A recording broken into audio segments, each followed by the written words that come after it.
The Kansas sun beat down mercilessly on the dusty main street of Cedar Ridge, casting harsh shadows between the weathered buildings that lined the frontier town.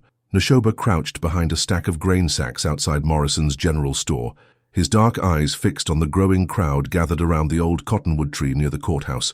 The Apache scout's weathered hands gripped his Winchester rifle, knuckles white with tension, as angry voices carried across the afternoon heat.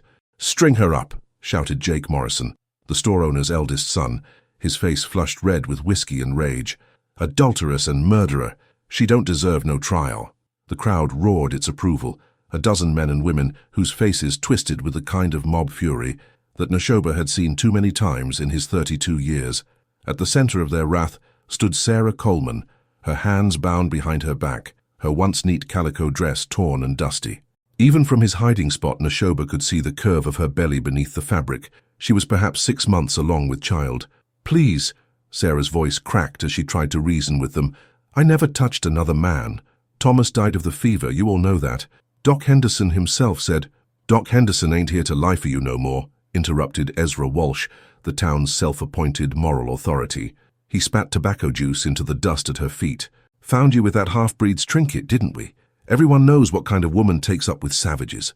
Nashoba's jaw tightened.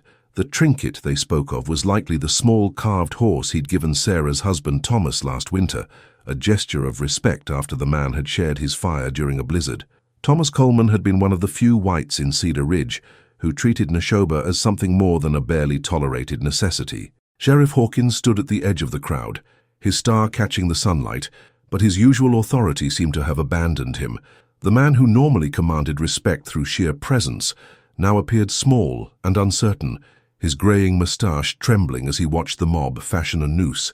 "Now hold on, folks," Hawkins said weakly. "We ought to follow proper procedure here. Wait for the circuit judge." "Judge ain't due for 2 months," Morrison Sr. bellowed, his mercantile apron stained with what looked suspiciously like blood. "You gonna feed her and house her all that time? With our tax money?" The rope went up over the thick branch with practiced efficiency. Nashoba had seen enough. His orders from Colonel Brennan were clear: avoid conflicts with civilians, keep the peace, scout for hostile tribes. But those orders hadn't accounted for watching an innocent woman, pregnant no less, face a lynching over lies and prejudice. He moved like his namesake, the wolf, silent and swift through the shadows between buildings. His Apache training served him well as he circled around to approach from the alley behind the courthouse. The crowd's attention was fixed on their gruesome theater, giving him the advantage of surprise he'd need. Sarah Coleman's eyes were closed, her lips moving in what appeared to be silent prayer. A tear tracked down her dirt-stained cheek as rough hands positioned the noose around her neck. The sight made something cold and sharp twist in Nashoba's chest, not just anger, but a fierce protective instinct that surprised him with its intensity. "Any last words, adulteress?" Walsh sneered, his hand on the rope. Sarah opened her eyes, and for a moment her gaze found Nashoba's across the crowd. Something passed between them, recognition perhaps, or simply the shared understanding of two souls who'd found themselves alone against the world's cruelty. "I forgive you," she said quietly, her voice carrying despite its softness. "All of you. You know not what you do." The words seemed to enrage the mob further. Walsh raised his hand to give the signal, and Nashoba knew his moment had come. The Winchester's report cracked across the afternoon like thunder, the bullet severing the rope just inches above Sarah's head. The crowd scattered like startled cattle, some diving for cover, others reaching for weapons. In the chaos, Nashoba vaulted over a hitching post and landed in the middle of the street, his rifle trained on Walsh. "Let her go," he said, his accented English cutting through the shouting. His voice carried the quiet authority of a man who'd faced death many times and found it wanting. "It's that damned Apache," Morrison Sr. snarled, fumbling for the pistol at his hip. "Should have known he'd take the side of his whore." Nashoba's rifle swung toward Morrison, stopping the man's draw cold. "She is not guilty of what you accuse. Thomas Coleman died of fever. I was there. I saw." "Liar!" Walsh spat, but he'd released his grip on Sarah's rope, and she stumbled forward, gasping as the noose loosened around her throat. Sheriff Hawkins finally found his voice. "Nashoba, what in hell do you think you're doing? You can't just—" "Cannot let innocent woman die for lies," Nashoba interrupted, his dark eyes never leaving the crowd. "You know this is wrong, Sheriff. Your heart knows." The standoff stretched taut as a bowstring. Nashoba stood alone against a dozen armed men, his rifle steady, his face a mask of calm determination. But beneath that calm, his mind raced through possibilities, calculating distances, escape routes, the number of bullets in his rifle. Sarah had managed to work her bound hands around to her front, and she was fumbling with the noose, trying to remove it completely. Her face was pale, but her eyes held a fierce gratitude as she looked at the Apache scout, who'd risked everything for a woman he barely knew. "Stand down, all of you," Hawkins finally commanded, his authority returning as he stepped between the mob and Nashoba. "There'll be no more lynching in my town today." But Nashoba knew it wasn't over. The hatred in their eyes, the way their hands still hovered near their weapons, this was merely a postponement, not an end. When the sun set and darkness gave them cover, they'd come for both of them. He caught Sarah's eye and tilted his head almost imperceptibly toward the horses tied at the hitching posts. She gave the slightest nod in return. She understood. The rescue was only the beginning. The uneasy standoff in Cedar Ridge's main street lasted only minutes, but to Nashoba, it felt like hours. Sheriff Hawkins kept his hand on his pistol, his weathered face torn between duty and the growing pressure from the crowd. The mob had pulled back, but not dispersed. They lingered in doorways and behind wagons, their hatred simmering just beneath the surface. "Sheriff," Nashoba said quietly, never taking his eyes off the crowd, "you must take her into protective custody. Tonight they will come." Hawkins wiped sweat from his brow with a trembling hand. I can't guarantee her safety in the jail. Hell, I can't guarantee my own safety if I try to protect her." Sarah finally freed herself from the loosened noose, her fingers working frantically at the rope binding her wrists. "Thomas kept a pistol in our cabin," she whispered urgently. "If I could just—" "Your cabin burned last night," Nashoba interrupted grimly. "While you were in jail, nothing left but ashes." The color drained from Sarah's face. Everything she'd owned, every memory of her dead husband, reduced to cinders by the same people who now wanted her life. Her hand instinctively moved to protect her unborn child, and Nashoba saw her shoulders square with desperate determination. A shot rang out from the direction of the saloon, followed by drunken laughter. The crowd was growing bolder, and Nashoba knew their window of opportunity was closing fast. "We leave now," he told Sarah, his voice barely audible. "Can you ride?" Yes, but where? They'll follow us anywhere in Kansas." "Not anywhere," Nashoba replied. He'd already planned their route during the tense standoff, northeast toward the Flint Hills, where the rolling prairie gave way to rough country that would favor a man who knew how to read the land. "Trust me." With fluid motion, Nashoba backed toward the hitching post where his paint horse waited alongside a sturdy chestnut mare. The crowd tensed, sensing movement, but Sheriff Hawkins stepped forward with his arms spread wide. "Nobody moves," Hawkins shouted. "I'm still the law in this town." It was the distraction they needed. Sarah gathered her torn skirts and climbed onto the chestnut mare with surprising agility for a woman in her condition. Nashoba vaulted onto his paint in one smooth motion, his rifle still trained on the crowd. "This ain't over, Apache," Walsh snarled, his face twisted with rage. "You can't run forever." Nashoba's response was to fire a shot over the crowd's heads, sending them diving for cover once more. The horses reared and plunged as he wheeled them around, and then they were racing down the main street in a thunder of hoofbeats and dust. Behind them, the town exploded into chaos. Men ran for their horses, women screamed from doorways, and dogs barked frantically at the commotion. But Nashoba had chosen their mounts well. Both animals were strong and fresh, and they quickly outdistanced the initial pursuit. The prairie stretched endlessly ahead of them, a sea of grass beneath the blazing afternoon sun. Sarah clung to her saddle horn, her face pale but determined, as they galloped across the rolling landscape. Nashoba set a punishing pace, knowing that every minute of head start might mean the difference between life and death. After an hour of hard riding, he finally allowed their horses to slow to a walk. Sarah was breathing heavily, one hand pressed to her side, but she hadn't complained once during their desperate flight. "How far back are they?" she asked, scanning the horizon behind them. Nashoba studied the distant dust cloud that marked their pursuers. 6, maybe 7 riders. They will push hard for first hour, then horses will tire, but they know this country too. "And you? Do you know it?" "Better than they do." He gestured toward a line of trees marking a creek bed about 2 miles ahead. "We rest there, let horses drink, then we ride through the night." Sarah nodded, but Nashoba could see the strain in her face. She was strong, stronger than most men he'd known, but pregnancy and the day's trauma were taking their toll. They needed to find shelter soon, somewhere she could rest properly. As they approached the creek, Nashoba's trained eye caught something that made him rein in his horse. Fresh tracks in the mud by the water's edge. Unshod ponies, at least a dozen of them, and not more than a day old. "What is it?" Sarah asked, noting his sudden tension. "Cheyenne war party," he said grimly. "Heading north.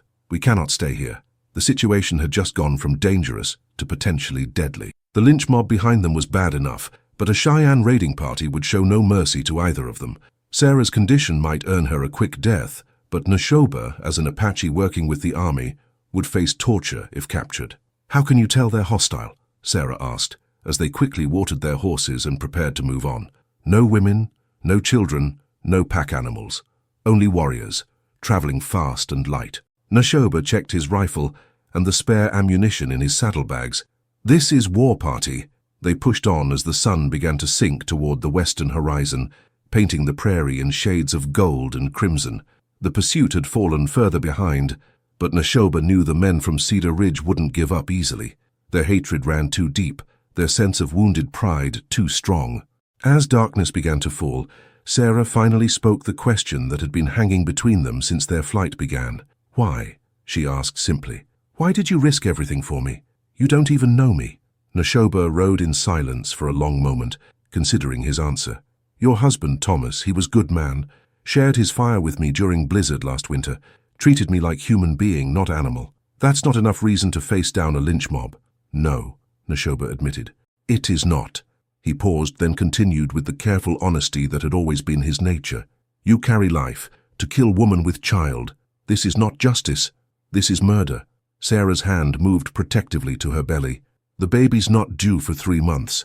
I don't know if I can, if we can." "You are stronger than you know," Nashoba said firmly. "Your spirit burns bright. Child will have that strength too." They rode on through the gathering darkness, two unlikely allies bound together by circumstance and shared danger. Behind them, the lights of Cedar Ridge had long since disappeared, but Nashoba knew their enemies would not rest. The real test of their partnership was yet to come. As the first stars appeared overhead, he began to search for a place where they could rest safely through the night. They would need all their strength for what tomorrow might bring. The pre-dawn hours brought an unexpected mercy, thick clouds rolling in from the west, blotting out the stars and promising rain. Nashoba pulled his paint horse to a halt on a low ridge and studied the darkening sky with satisfaction. Rain would wash away their tracks and force their pursuers to seek shelter.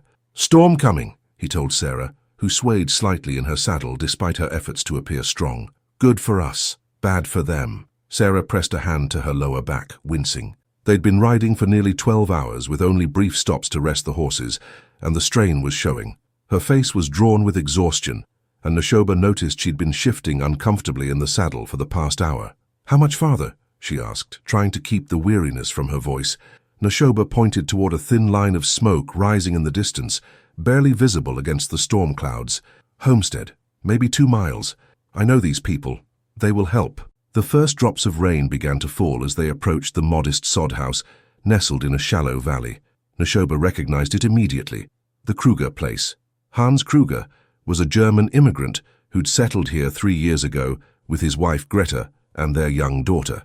Unlike most settlers, Kruger had always treated Nashoba with wary respect, even offering him shelter once during a particularly brutal winter storm.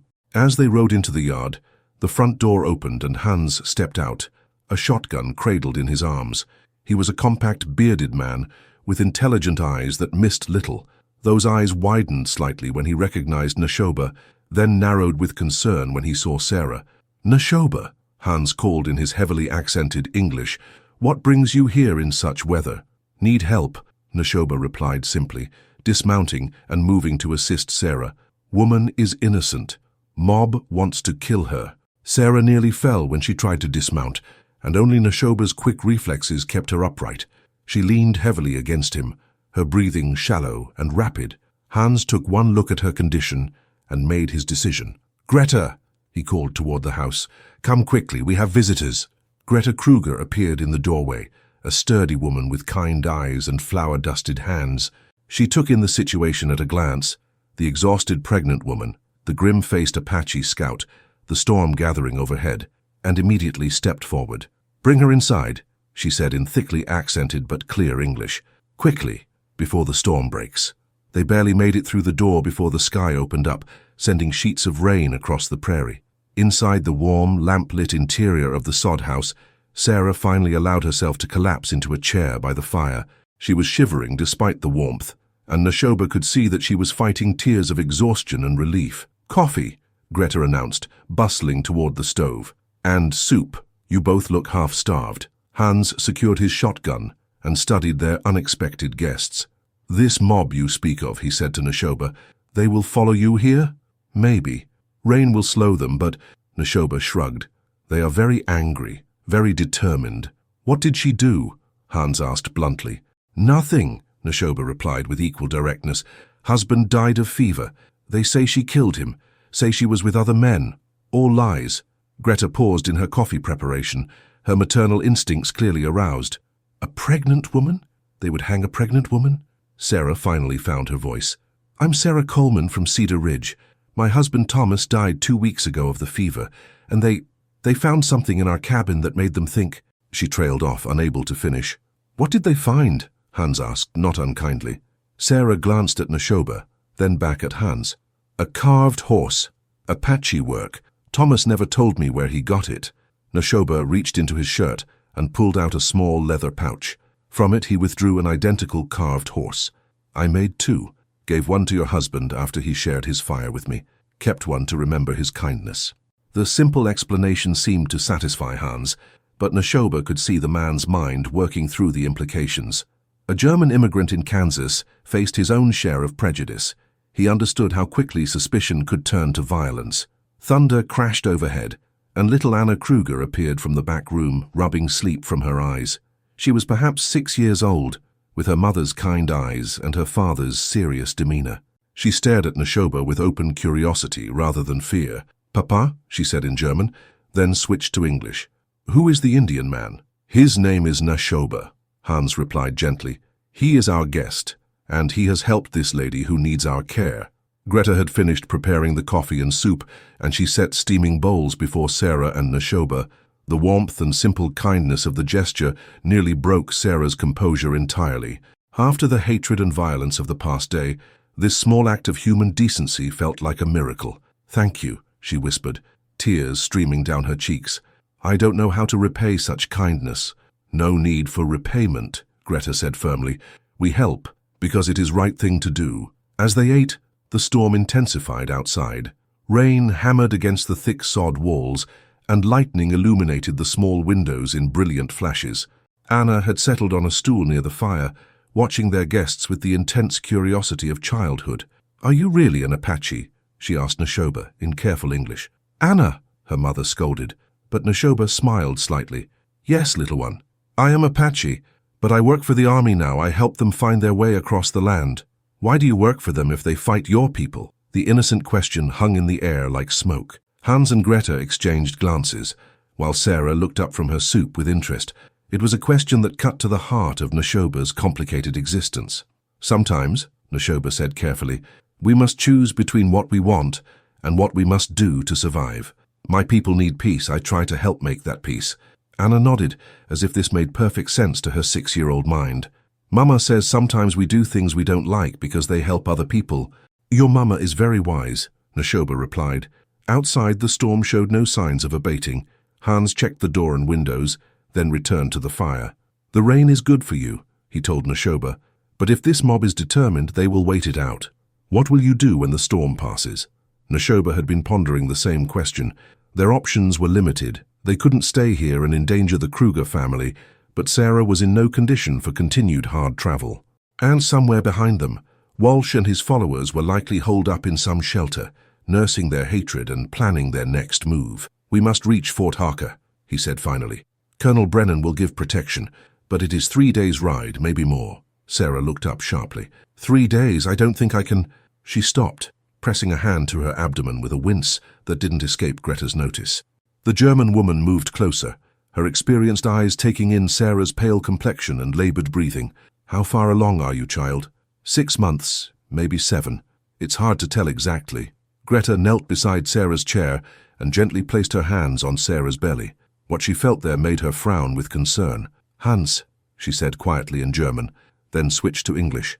"This woman cannot ride hard for 3 days. The baby—" She shook her head. Nashoba understood the implication immediately. Sarah's condition was more precarious than any of them had realized, and their desperate flight had likely made things worse. They were trapped, unable to stay, unable to leave, with enemies closing in and time running short. The storm raged on outside, and in the warm lamplight of the sod house, 4 adults and 1 child faced an impossible decision that would determine whether they lived or died. The storm had raged for 2 days, turning the Kansas prairie into a muddy quagmire that would have been impassable for horses. Inside the Kruger sod house, Sarah's condition had steadily worsened, despite Greta's attentive care. What had begun as exhaustion and strain from their desperate flight had developed into something far more serious. "The baby is coming early," Greta whispered to Hans in German as Sarah dozed fitfully by the fire. "Maybe 6 weeks early. The riding, the fear, the stress, it has brought on the labor." Nashoba, who understood more German than most people realized, felt his blood turn cold. A premature birth in a frontier sod house, with enemies potentially closing in, was a death sentence for both mother and child. His dark eyes met Hans's across the small room, and he saw his own grim assessment reflected there. Anna played quietly in the corner with her cornhusk doll, occasionally glancing toward Sarah, with the instinctive concern of a child who sensed something was terribly wrong. The little girl had taken to Sarah immediately, bringing her water and helping her mother tend to their unexpected guest. On the morning of the 3rd day, the storm finally broke. Pale sunlight streamed through the windows, illuminating dust motes that danced in the still air. But with the clearing weather came a new danger: the distant sound of horses splashing through mud puddles and the low voices of men who had waited out the storm with growing impatience. Nashoba was at the window instantly, his rifle in his hands. Through the wavy glass he could see 6 riders approaching from the south, Walsh and his mob, their faces grim with determination and 2 days of frustrated waiting. "They come," he said quietly. Hans grabbed his shotgun while Greta hurried to Sarah's side. The pregnant woman was awake now, her face contorted with pain as another contraction gripped her. The timing couldn't have been worse. "I can't. Not now," Sarah gasped, clutching Greta's hand with desperate strength. "The baby will not wait for convenience," Greta replied with Germanic practicality. "Anna, go to the back room. Stay there no matter what you hear." The little girl obeyed without question, though her eyes were wide with fear. As she disappeared into the back of the house, the sound of horses grew louder. Walsh's voice carried clearly across the muddy yard.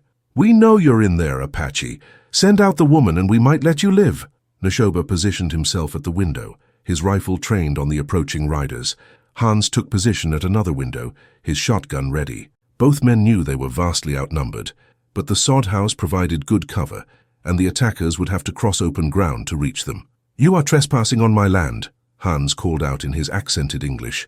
"Leave now, or face consequences." Walsh's laughter was harsh and bitter. "Foreign trash.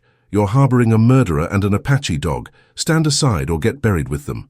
Another contraction hit Sarah, and she cried out despite her efforts to remain quiet. The sound carried clearly through the thin walls, and Walsh's face lit up with savage satisfaction. "Hear that, boys? Sounds like the whore's birthing her half-breed bastard. Perfect timing." The crude words sent rage coursing through Nashoba's veins, but he maintained his position and his discipline. Emotion would get them all killed. He needed to think like a warrior, not a man whose honor had been insulted. "Greta," he said quietly, "how long for baby to come? Hours, maybe less.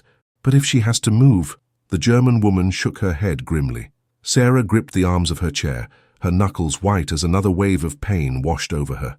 "Don't let them take me," she whispered. "Please, don't let them hurt my baby." "No one will hurt you or your child," Nashoba said with quiet conviction. "I give you my word." It was a promise that might cost him his life, but he meant every word. Something had changed in him during their flight across the prairie. This woman, this brave, stubborn, decent woman, had become more than just someone he was helping. She had become someone worth dying for. The attack came without further warning. Walsh and 2 others dismounted and began a cautious approach toward the house, using the barn and outbuildings for cover. The remaining 3 riders circled around to cover the back, cutting off any escape route. "They mean to burn us out," Hans observed grimly, noting how one of the men carried a torch despite the muddy conditions. Nashoba's first shot took down the man with the torch, sending him tumbling into a mud puddle where the flame hissed and died. Hans's shotgun boomed an instant later, the spread of buckshot forcing the other attackers to dive for better cover. "Murderous bastards!" Walsh screamed from behind the water trough. "Kill them all!" The firefight that followed was brief but vicious. Bullets thudded into the thick sod walls, while return fire from the house kept the attackers pinned down. But Nashoba knew they couldn't win a prolonged battle.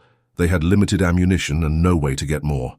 Inside the house, Sarah's labor was progressing rapidly. Greta had moved her to the bed in the back room, where her cries of pain mixed with the sharp crack of gunfire and the shouted curses of their enemies. It was a scene from hell, new life struggling to enter the world while death waited just outside the door. "I can see the baby's head," Greta called out during a brief lull in the shooting. "Not much longer now." Nashoba reloaded his rifle with practiced efficiency, his mind calculating distances and angles. The attackers were getting bolder, moving closer to the house under covering fire from their companions.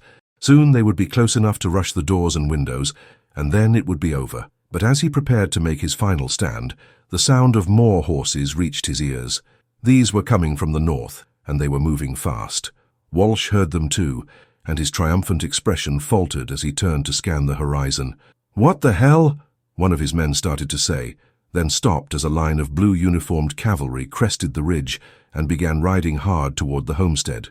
Colonel Brennan had received Nashoba's message, the one he'd left with the telegraph operator in the last town before Cedar Ridge, to be sent if he didn't return within 3 days.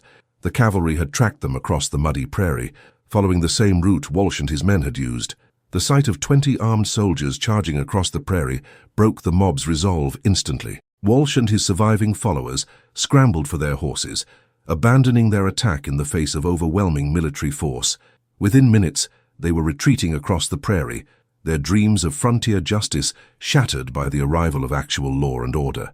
As the cavalry surrounded the sod house and secured the area, a new cry rang out from the back room, not of pain or fear, but of new life announcing its arrival to the world.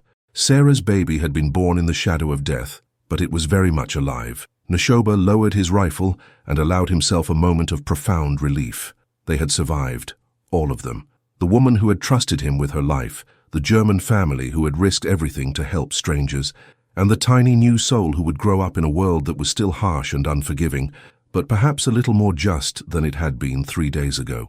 Colonel Brennan dismounted and approached the house, his weathered face showing both relief and concern. "Nashoba, are you all right?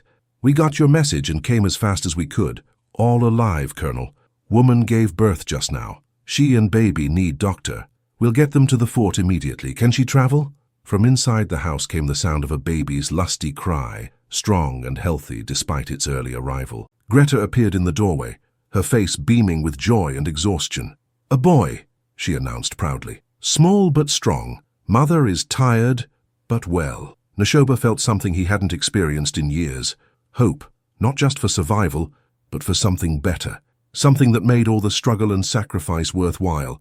The baby's cries continued, echoing across the Kansas prairie like a declaration that life would always find a way to triumph over death, that courage and compassion were stronger than hatred and fear. In that moment, Nashoba knew that whatever challenges lay ahead, they would face them together.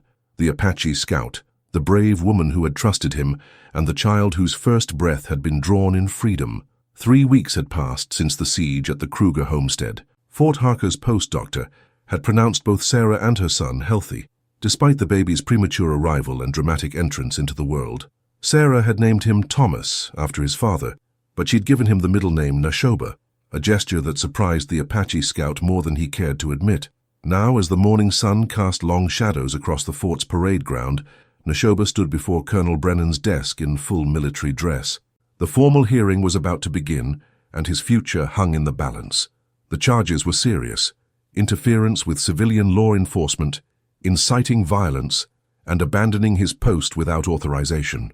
"Nashoba," Colonel Brennan said, his weathered face grave, "you understand the severity of these accusations. The territorial governor himself has taken an interest in this case. There are those calling for your court-martial." "I understand, Colonel." The door opened, and Sheriff Hawkins entered, his hat in his hands and his face showing the strain of the past 3 weeks. Behind him came Sarah, carrying baby Thomas in her arms. She had insisted on testifying, despite the colonel's suggestion that it might not be necessary. "Sheriff Hawkins," Brennan acknowledged, "thank you for making the journey from Cedar Ridge. I understand you have something to say about this matter." Hawkins cleared his throat nervously. For a man who had spent 20 years enforcing the law on the frontier, he looked remarkably uncomfortable in the formal military setting. His eyes met Nashoba's briefly, then looked away.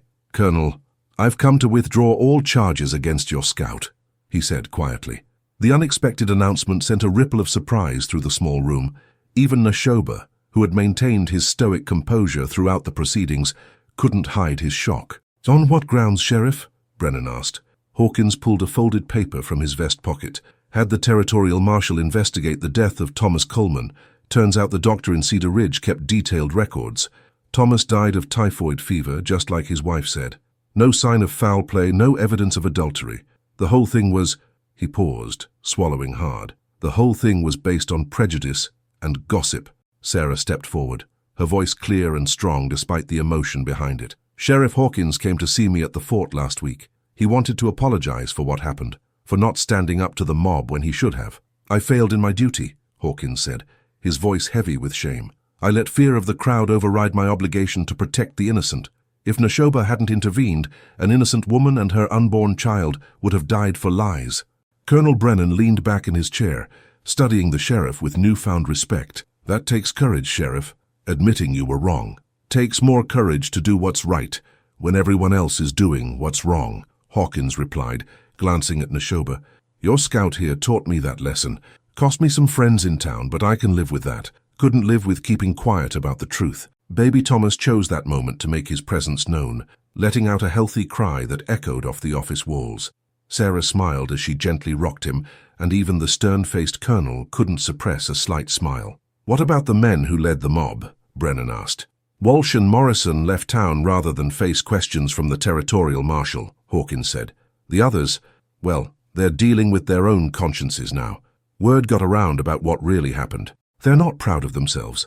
Nashoba spoke for the first time since the hearing began. "And the Kruger family? Safe and well," Hawkins assured him. "Folks in the area have been helping them rebuild what was damaged in the storm. Hans Kruger's got more friends now than he did before. Seems facing down a Lynch mob together builds respect between neighbors." Sarah stepped closer to Nashoba, her free hand reaching out to touch his arm. "I wanted to be here to thank you properly," she said. "For saving my life, for protecting Thomas before he was even born, for showing me that there's still courage and decency in this world." "You showed courage too," Nashoba replied. "More than most men I know." "What will you do now?" she asked. "Will you continue scouting for the army?" It was the question Nashoba had been wrestling with for weeks. His work as a scout had always been a necessity, a way to survive in a world that offered few alternatives for his people. But the events of the past month had changed something fundamental in him. "I think," he said slowly, "that I am finished being caught between two worlds. Time to choose one." Colonel Brennan raised an eyebrow. "Are you resigning your commission, Nashoba?" "Yes, Colonel. With respect." "And what will you do instead?" Nashoba looked at Sarah, then at the baby in her arms, then back at the colonel. "The Kruger family has offered me work. Help them expand their farm, maybe start a horse breeding operation. Hans says the land can support more than just crops." "And you, Mrs. Coleman?" Brennan asked. "What are your plans?" Sarah's cheeks colored slightly, but her voice was steady. "I've been invited to stay with the Krugers while I get back on my feet. They need help with little Anna, and I need time to figure out what kind of life I want to build for Thomas." The unspoken understanding that hung in the air was clear to everyone in the room. Sarah and Nashoba had been through something that bound them together in ways that transcended the racial prejudices of their time. Whether that bond would grow into something deeper remained to be seen, but the possibility was there. Sheriff Hawkins cleared his throat. "If I may, Colonel, I'd like to say something else." "Go ahead, Sheriff." "There's talk in the territorial capital about appointing a new kind of lawman for the frontier districts, someone who understands both the white and Indian populations, who can help keep the peace between communities. If such a position were to become available, I'd recommend Nashoba without hesitation." The suggestion surprised everyone, including Nashoba himself. The idea of becoming an official peacekeeper, working to prevent the kind of tragedy they'd all just lived through, had never occurred to him. "It's something to consider," Colonel Brennan said. "The frontier needs men who can bridge different worlds, bring understanding instead of conflict." Baby Thomas had settled into sleep, his tiny fist curled around one of his mother's fingers. In the peaceful silence of the moment, Nashoba found himself thinking about the future, not just survival, but the possibility of building something meaningful, something that would make the world safer for children like little Thomas. "I would be honored to consider such work," he said finally, "if the opportunity arises." Colonel Brennan stood and extended his hand.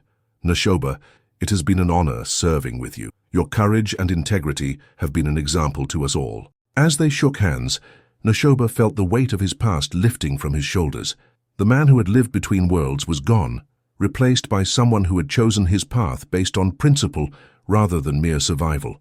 Outside the colonel's office, the late afternoon sun painted the Kansas sky in shades of gold and crimson. Sarah walked beside Nashoba toward the guest quarters where she was staying, baby Thomas sleeping peacefully in her arms. "Are you nervous?"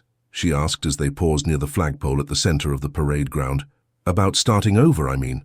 "No," Nashoba replied, and realized he meant it. "For first time in many years, I am not nervous about the future, even though it's uncertain, especially because it is uncertain. Uncertainty means possibility."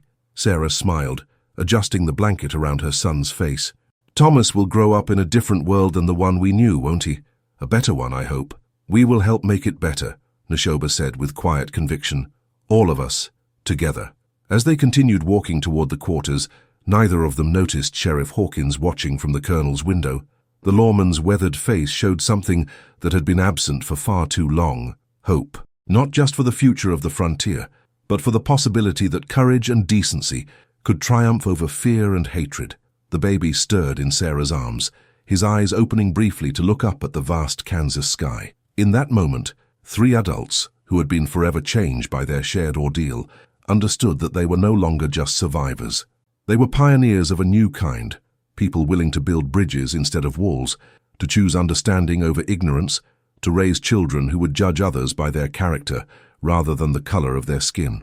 The sun set over Fort Harker, painting the horizon in brilliant hues of promise.